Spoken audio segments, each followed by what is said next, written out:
बधाई हो आस्था, तुम्हारी रिपोर्ट्स पॉजिटिव आई है। आस्था, तुम माँ बनने वाली हो। आज 13 वर्ष बाद तुम्हारे घर खुशी आई है। मैं तुम्हारे लिए बहुत खुश हूँ, पर साथ में हैरान भी हूँ कि हम तो आशा खो चुके थे। सच है, चमत्कार होते हैं। आज मानना पड़ेगा। डॉक्टर विभा की आवाज़ में हैरानी और खुशी दोनों ही झलक रही थी। आस्था को भी अपनी इस खुशी पर विश्वास नहीं हुआ। वो अपनी इस खुशी को सुनकर सकते में आ गई।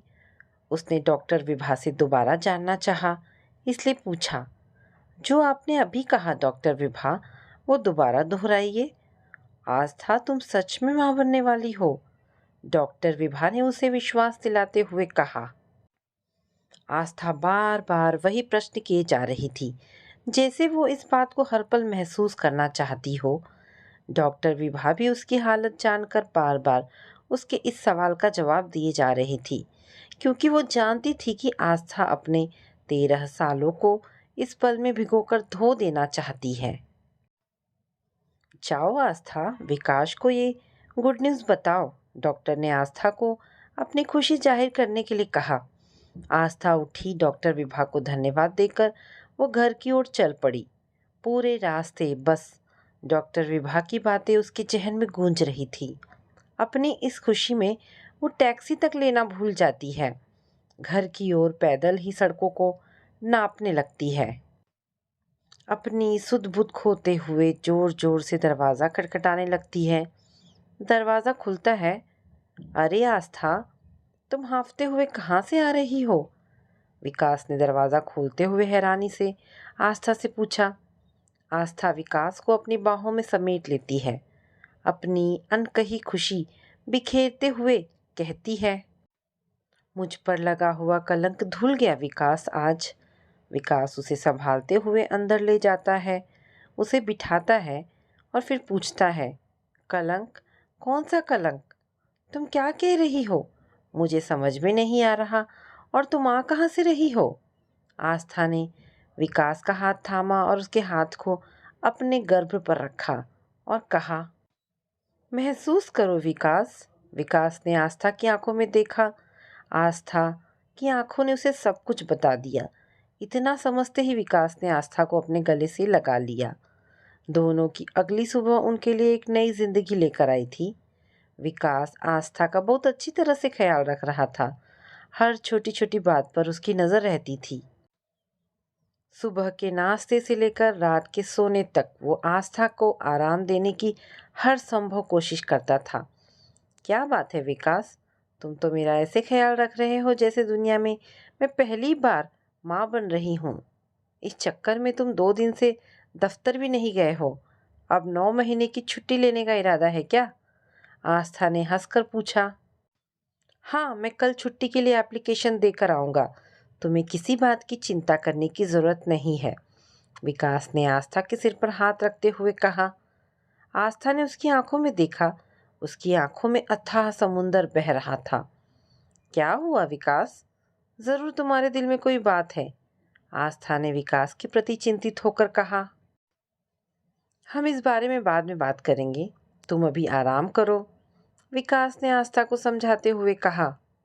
पूरा दिन इसी उधेड़-बुन में निकल गया। आस्था को कुछ समझ में नहीं आ रहा था। आखिर क्यों विकास ऐसे कर रहे हैं? उनकी बातों का अर्थ क्या है? इन सब सवालों का जवाब आस्था को नहीं मिल पा रहा था, पर उसने ठान लिया था कि आज रात वो विकास से इस बारे में बात जरूर करेगी। लो आस्था, ये दूध जल्दी से पी लो और सो जाओ। तुमने खाना भी ठीक से नहीं खाया। दूध पियोगी तो तुम्हारे और बच्चे के लिए ठीक रहेगा। विकास ने दूध का गिलास आस्था को पकड़ाते हुए कहा, और जैसे ही वो मुड़ा, आस्था उसे टोकते हुए बोली, ठहरो विकास, मुझे तुमसे कुछ बात करनी है। हाँ बोलो, विकास ने कहा। सुबह जो हमारे बीच बात अधूरी रह गई थी, मुझे उसे पूरा करना है। तुम मेरा ज़रूरत से ज़्यादा ख्याल क्यों रख रहे हो? माना हम 13 साल बाद मम्मी पापा बन रहे हैं, और हमारे लिए इससे ज़्यादा कोई और बात खुशी की हो ही नहीं सकती है।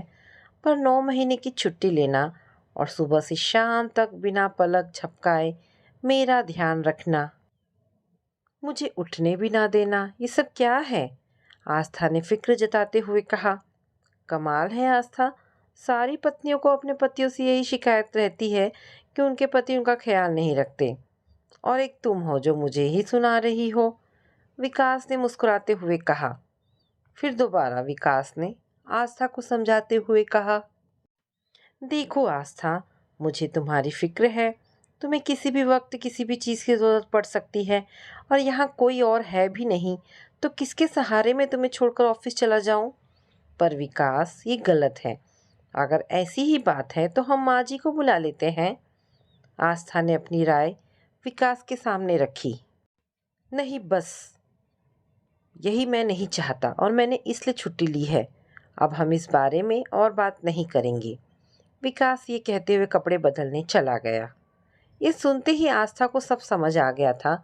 उसने विकास को मनाने की कोशिश भी की, पर विकास नहीं माना, क्योंकि जो उसकी माँ ने उसके साथ किया था, अगर वो किसी और ने किया होता तो शायद विकास को इतना बुरा नहीं लगा होता। पर एक माँ होकर अपनी बहू को बांझ कहना, इसके लिए वो उनके माफ़ नहीं कर पाया था। आस्था सो चुकी थी और विकास आस्था को देखे जा रहा था। पुरानी सारी बातें उसके सामने जीवित हो उठी जब उसने अपनी माँ को आस्था की रिपोर्ट के बारे में बताया था। कितना खुशहाल परिवार था। विकास और आस्था कितने खुश थे। उनकी शादी को 2 साल 6 महीने हो चुके थे, पर अभी भी वो ऐसे लगते थे जैसे इनकी अभी अभी शादी हुई हो। कभी लगा ही नहीं था कि पढ़े लिखे लोगों की सोच इतनी छोटी हो सकती है। अरे विकास, आज बहू की रिपोर्ट्स आनी है, कब तक लेकर आएगा? विकास की माँ ने पूछा। माँ ऑफिस से आते हुए लेता आऊँगा, विकास ने जवाब दिया। रिपोर्ट चाहे कुछ भी कहे, पर मुझे पता है मैं दादी बनने वाली हूँ, माँ ने खुशी जताते हुए कहा। माँ, जब पता ही था तो बेकार में मेरे इतने पैसे क्यों खर्च करवाए? विकास माँ को छेड़ते हुए कहता है। चल नालायक, कैसी बातें करता है? ध्यान से शाम को रिपोर्ट लेते हुए आना, माँ ने कहा। आस्था ये सब बातें सुनकर मन ही मन बहुत खुश थी, क्योंकि वो भी जानती थी कि खुशखबरी तो है। माँ मार्केट जाते हुए आस्था को कह जाती है कि रोशनी और अजय आने वाले हैं और आस्था उनके लिए खाना बना कर रखे। रोशनी और अजय आस्था के ननद और नंदोई थे। आस्था खाना बनाने लगी। खाना बनाते हुए ही रोशनी और अजय का आगमन हो ही जाता है। रोशनी तपाक से आस्था के गले लगती है और बधाई देते हुए कहती है, बधाई हो भाभी, आपको बेटा होने वाला है। आस्था को उसका हर्षित होना अच्छा तो लगता है, पर बेटा होने की बात उसे कुछ चुभ सी जाती है। रोशनी कहती है, क्या हुआ भाभी, कुछ खिलाओगी नहीं क्या? आस्था सीधे किचन में घुसती है और दोनों के लिए खाना परोसने लग जाती है। उसके मन में सिर्फ एक ही बात घूम रही होती है, तो वो रोशनी से पूछ ही लेती है, तुम मुझे बधाई दे रही हो, तुम भी तो बुआ बनने वाली हो, परंतु तुम्हें कैसे पता कि बेटा ही होगा? बेटी भी तो हो सकती है। इतना सुनते ही रोशनी का चेहरा बिल्कुल बदल गया और उसने तुरंत कहा, नहीं भाभी, माँ ने कहा है बेटा ही होगा और उन्हें बेटा ही चाहिए। अजय ने भी आग में घी डालने का काम किया। लो, तुम्हारी भाभी ऐसा कह रही हैं, लगता है उन्हें तो बेटा चाहिए ही नहीं। वो तो चाहती ही नहीं है कि विकास का वंश आगे बढ़े। ये आप क्या कह रहे हैं दामाद जी? आस्था कुछ कहती इससे पहले दरवाजे पर खड़ी माँ जी की आवाज़ आई। अजय ने माँ जी के पैर छुए और बोला, मैं कुछ नहीं कह रहा हूँ माँ जी, आपकी बहू ही कह रही हैं कि उनके बेटी ही होगी। आपकी बेटी ने तो मेरा वंश बढ़ा दिया, मैंने सोचा आपका भी अब वंश बढ़ जाएगा, पर मुझे लगता है कि भाभी जी को बेटा पसंद ही नहीं। मैं ये क्या सुन रही हूँ आस्था? माँ ने आस्था को डांटते हुए कहा। नहीं मम्मी, मैं तो बस। आस्था कुछ कह पाती उससे पहले ही माँ बोल पड़ती है, चुप, बिल्कुल चुप। हमारे घर बेटा ही होगा, वरना कोई नहीं होगा। जिस माँ को वो जानती थी, सास को वो जानती थी, आज ऐसा लग रहा था कि वो सास है और वो उनसे अनजान है। अब तो अंदर चली जाती हैं। शाम को विकास रिपोर्ट लेकर घर पहुंचता है। उसके चेहरे की खुशी बता रही थी कि रिपोर्ट्स में क्या आया है, और वह अपनी खुशी बयां करते हुए कहता है, आस्था की रिपोर्ट्स पॉजिटिव आई है माँ, आप दादी बनने वाली हैं। भगवान तेरा बहुत बहुत धन्यवाद। चाहे लड़का हो या लड़की, बस तुम मेरी बहू और मेरे बच्चे की रक्षा करना, माँ ने कहा। विकास को इस बात की खुशी थी कि उसकी माँ को बेटा या बेटी में कोई फर्क नहीं। वहीं दूसरी तरफ आस्था इन बातों को सुनकर हैरान थी कि जो माँ जी ने मेरे सामने कहा, वही अपने बेटे के सामने क्यों नहीं कहा। विकास आस्था के पास आया और उसने कहा, तुम्हें चिंता करने की जरूरत नहीं, मैं और माँ तुम्हारे साथ हैं और माँ तुम्हारा पूरा ख्याल रखेंगी। विकास को खुश देखकर आस्था चाहते हुए भी कुछ बता नहीं सकी। सब कुछ सामान्य चल रहा था। आस्था की सास मीरा के दिल में क्या था, कुछ समझ नहीं आ रहा था। कुछ महीने तक सब ठीक ठाक चलता रहा, पर एक दिन अचानक, आस्था चलो, उठो, डॉक्टर के पास जाना है, माँ जी ने आस्था से कहा। डॉक्टर के पास तो कल हम वो आए थे, उसने तो अगले हफ्ते बुलाया है माँ जी, आस्था ने कहा।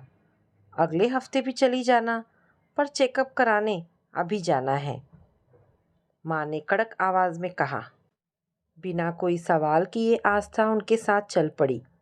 ये कोई और डॉक्टर थी और इस डॉक्टर से पहले ही अपॉइंटमेंट लिया हुआ था। डॉक्टर के पास पहुंचते ही डॉक्टर ने कहा, आप लेट जाइए, हमें कुछ चेकअप करना है, आपको कुछ पता नहीं चलेगा। और डॉक्टर ने इंजेक्शन लगाया और जब होश आया तो सारी दुनिया बदल चुकी थी। डॉक्टर ने मीरा देवी के कहने पर आस्था का गर्भपात करा दिया था, लेकिन गर्भपात करने के कारण आस्था की बच्चेदानी में कुछ इन्फेक्शन फैल गया था, जिसकी वजह से वह अब आगे भविष्य में गर्भ धारण करने में असक्षम हो गई थी।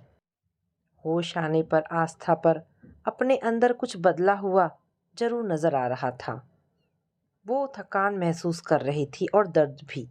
खुद ही उठकर बाहर तक आई। बाहर की दुनिया बिल्कुल सामान्य नजर आ रही थी, पर वो खुद को सामान्य नहीं पा रही थी। एक अनसुलझे रास्ते से गुजरती हुई डॉक्टर से सारी सच्चाई जानकर वो घर की ओर बढ़ती चली गई। मन में घुमड़ते हुए सवाल को लेकर जैसे ही घर की घंटी बजाई तो दरवाजा विकास ने खोला।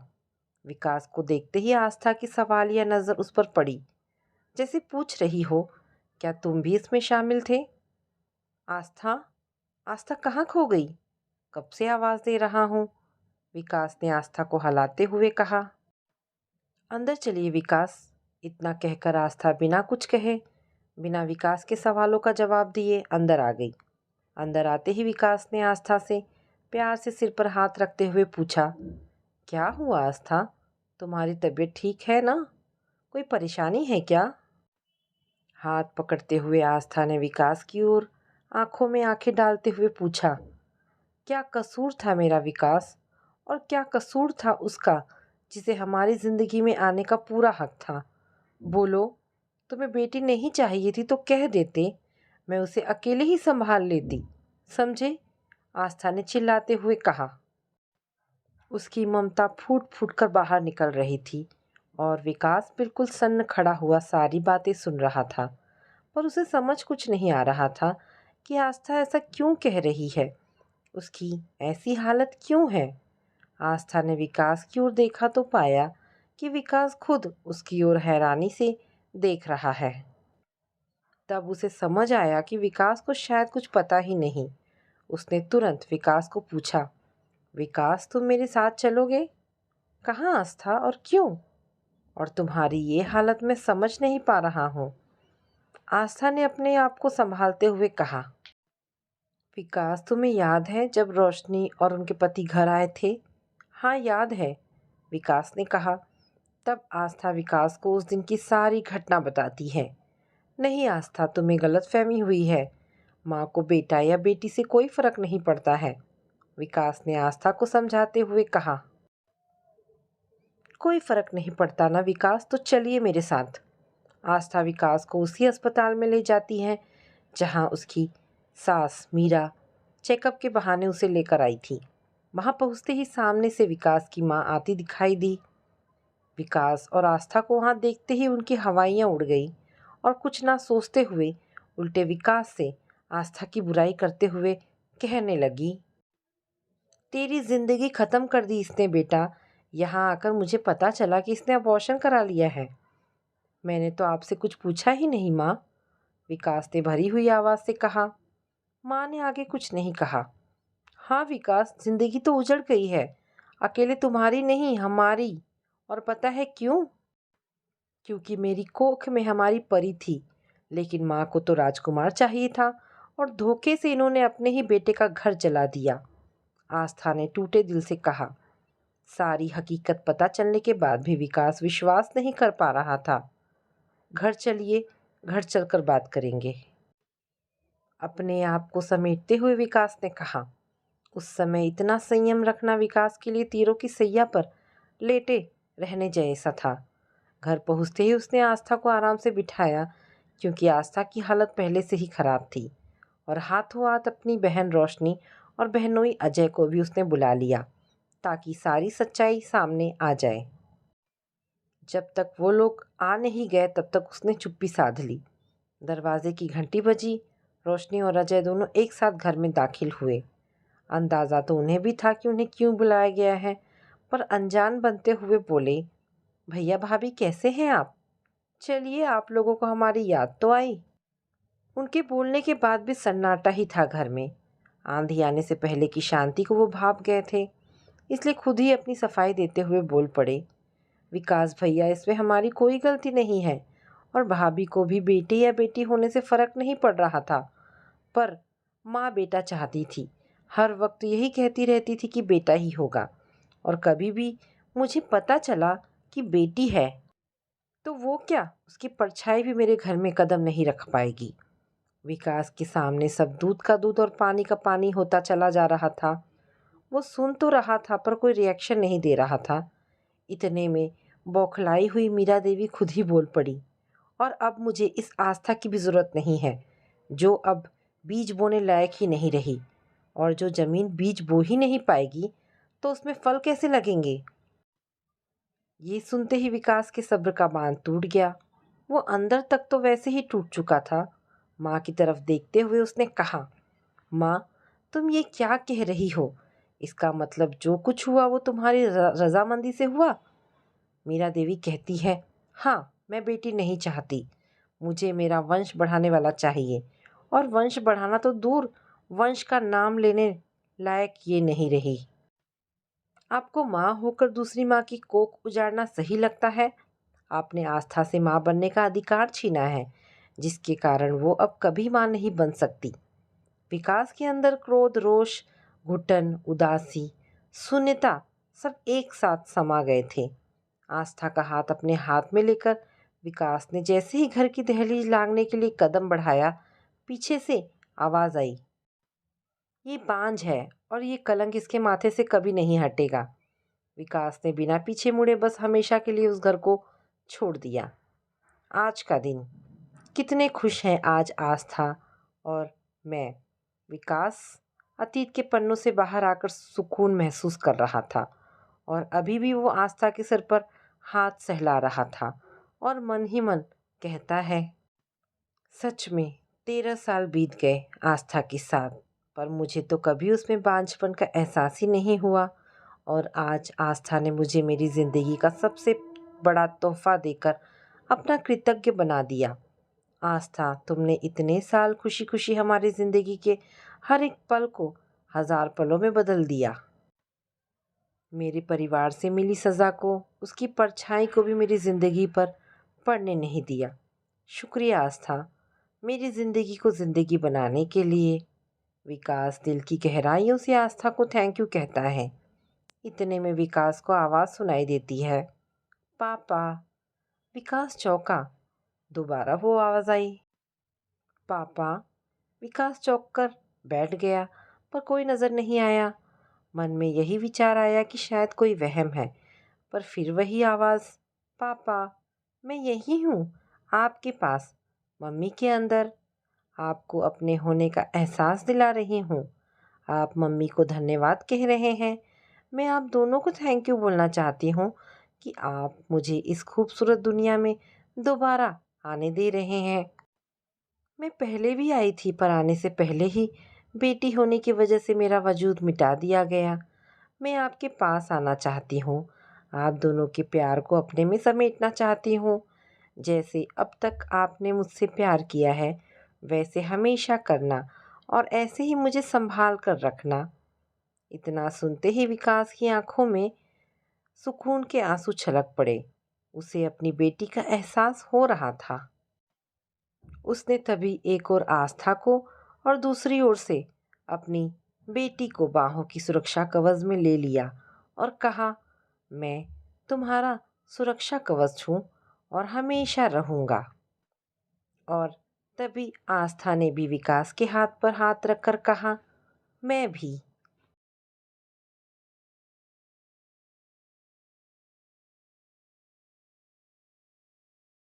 अचानक दोपहर में अपनी विवाहित बेटी को सामान के साथ दरवाजे के पास देखकर विलास जी घबरा गए। अरे रजनी बेटी, ये क्या, तुमने बताया भी नहीं कि तुम आ रही हो, और ये अचानक कैसे? ये बैग, अमित कहाँ है? तभी सरला जी भी आ गई। बेटी को रोते देखकर वे घबरा गई। रजनी बेटी, क्या तुम्हारा झगड़ा हुआ है? अरे आप क्या खड़े हैं, बैग अंदर रखिए ना, सरला अपने पति विलास से कहने लगी। आओ रजनी, बैठो। पहले यहाँ, पहले ये बताओ, क्या तुम खुद से आई हो या अमित ने घर से निकाला है? नहीं मम्मी, मुझे किसी ने घर से नहीं निकाला है। मैं वो घर खुद ही छोड़ आई हूँ जिस घर में मुझे सिर्फ नौकरानी का दर्जा मिले और मेरी कोई कदर ही मायने ना रखे। खासकर मेरा थोड़ा सा घूमना फिरना भी सबकी आंखों में गड़ने लगे। रजनी रोते हुए कहने लगी। अपनी बेटी को यूं रोता देख विलास जी से सहन नहीं हो पा रहा था। पापा, अमित को मेरी थोड़ी भी परवाह नहीं। उन्हें तो सिर्फ अपनी माँ और बहन से मतलब है। किसी भी काम के लिए हमेशा मुझे ही दोषी मानते हैं। मेरे हर काम में अपनी सास से पूछकर ही करो, ऐसा वो चाहते हैं। मैं तंग आ गई हूँ। कल को मुझे रोटियों भी सास से पूछकर ही खानी पड़ेगी। सारी पाबंदियाँ मुझ पर ही हैं। मेरी सास बहू और बेटी में फ़र्क करती है, जिसमें मेरे पति ही मेरे खिलाफ हैं। ऐसे कैसे कर सकते हैं वो मेरी बेटी के साथ? अब तुझे वहाँ जाने की ज़रूरत नहीं। तेरा बाप जिंदा है अभी। विलास जी गुस्से में बोले। शाम के 8 बज रहे थे। अमित बार बार रजनी को फ़ोन कर रहा था मगर रजनी फ़ोन नहीं उठा रही थी। तभी सरला जी के फ़ोन पर अमित ने फ़ोन लगाया। मम्मी जी नमस्ते। क्या रजनी वहाँ आई है क्या? मैं कब से परेशान हूँ। वो दामाद जी, रजनी यहाँ आई है, बहुत गुस्से में है। मैं तुमसे कल मिलना चाहती हूँ। मैं तुम्हारी भी माँ हूँ, इसलिए दोनों पक्ष की बातें सुनना चाहती हूँ। कल मिलते हैं। ठीक है मम्मी जी, कहकर अमित ने फ़ोन रख दिया। अगले दिन सरला जी मंदिर का बहाना बनाकर अमित से मिलने पहुंची। अब बताओ क्या बात हुई है? मम्मी जी, पहले तो मैं बहुत शर्मिंदा हूँ कि मैंने उसे परसों रात डांट दिया था। दरअसल परसों रजनी दोपहर में किसी फ्रेंड के किट्टी पार्टी में गई थी, मगर जब रात के 8 बज गए और वो नहीं लौटी तो मम्मी घबराने लगी। आधा घंटा और वेट करने के बाद मम्मी के कहने पर नेहा ने फ़ोन लगाया, मगर रजनी ने फ़ोन काट दिया। जब 9 बजे मैं ऑफिस से घर आया तब मैंने ही उसे 3 बार फ़ोन लगाया, मगर रजनी ने नहीं उठाया। तकरीबन 9:30 बजे रजनी घर आ गई। मेरी मम्मी के सिर्फ पूछने पर ही वह झल्ला पड़ी। मैं अपनी सहेलियों के साथ थोड़ा शॉपिंग क्या करके आ गई। आप लोगों से तो सहन ही नहीं हो रहा है। बार बार फ़ोन किए जा रहे हैं। परेशान हो चुकी हूँ आप दोनों से। मेरा पीछा आप छोड़ क्यों नहीं देती?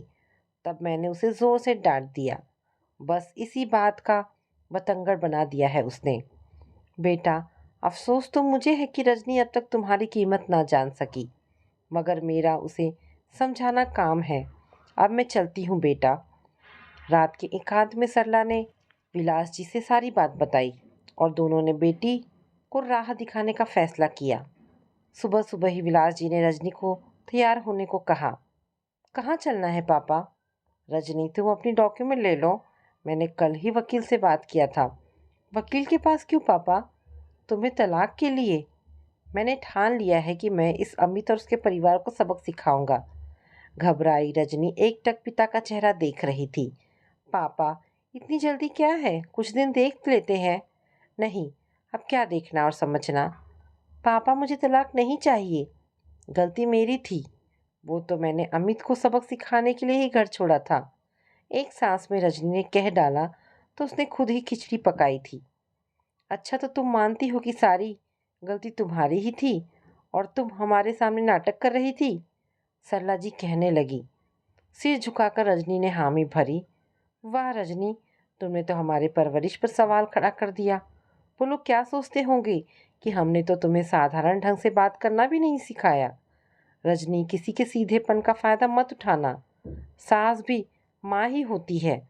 तुम्हारी माँ का सवाल करना तुम्हें ममता लगता है और सास का सवाल करना गलत क्यों लगता है? पूछो अपने आप से।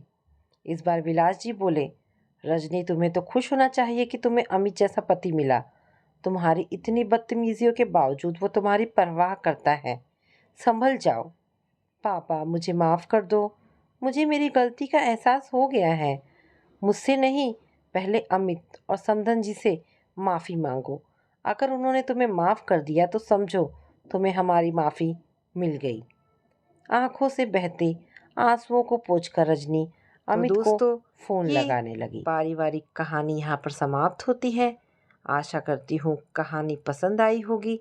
आशा करती हूँ दोनों कहानियाँ आपको पसंद आई होगी। अगर कहानी पसंद आई है तो प्लीज़ इसे लाइक एंड शेयर करें।